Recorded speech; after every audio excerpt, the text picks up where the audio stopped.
Bonjour, bienvenue sur CMI. Nous sommes à une semaine du bac, il est toujours possible d'avoir une très bonne moyenne en maths. Que faire? Suivez la vidéo jusqu'au bout. La structure de l'épreuve de maths est connue en fait. Pour les chapitres, on a très souvent affaire à quoi? Au nombre complexe et géométrie, stats et proba. Ça c'est pour les exercices 1 et 2. Et pour le problème, ce sera une combinaison des fonctions expo ou logarithmique, et parfois et logarithmique, et aussi on aura affaire aux suites numériques et aux équations différentielles. Mais ce qui est important, c'est quelle est la structure des questions une fois qu'on a affaire à ces chapitres. Si on parle par exemple de stats et de proba, commençons par la stat.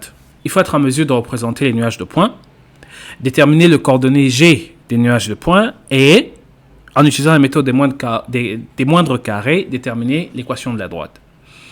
Et si on parle de probabilité, bien évidemment, il faut être familier avec l'épreuve de Bernoulli, tirage au hasard et simultané, et être en mesure de déterminer en général les probabilités d'un événement qui sont données.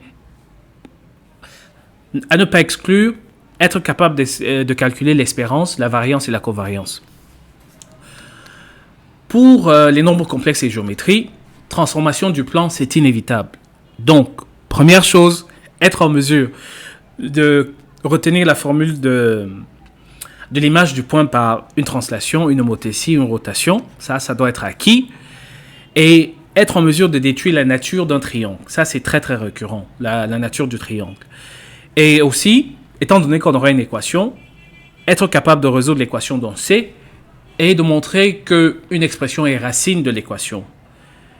Et parfois, on est amené à déterminer des réels ABC pour qu'une expression donnée soit solution de l'équation.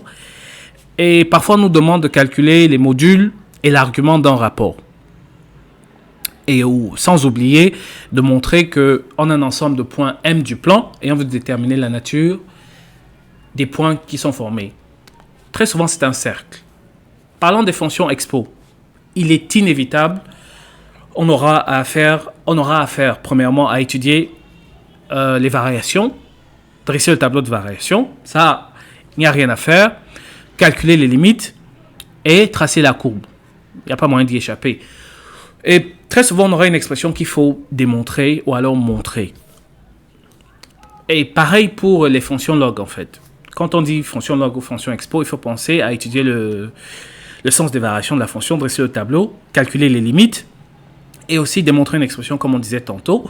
Et dans les fonctions log, très souvent, ils demandent d'utiliser les intégrations par partie. Donc, il faut se souvenir de ça. Pour les suites numériques, très facile. Il y aura un calcul de limite à l'infini. Il faudra déduire la convergence et très souvent la croissance de la suite. Et on aura donc une suite dont il faut déterminer la raison et le premier terme. Et il peut arriver qu'on demande de montrer que la suite est géométrique. Le raisonnement par récurrence, il faut avoir cette idée dans la poche. Savoir montrer par récurrence qu'une suite est soit croissante ou décroissante, ou alors qu'une expression, et ne pas oublier que si on a une suite qui est croissante et bornée, elle est convergente. On continue. Les équadifs, attention, être en mesure de résoudre les équations différentielles avec second membre. Il n'y a pas le choix. Forcément, s'il donne une équation différentielle, il y aura un second membre. Et il y aura des étapes où on va devoir déduire les solutions.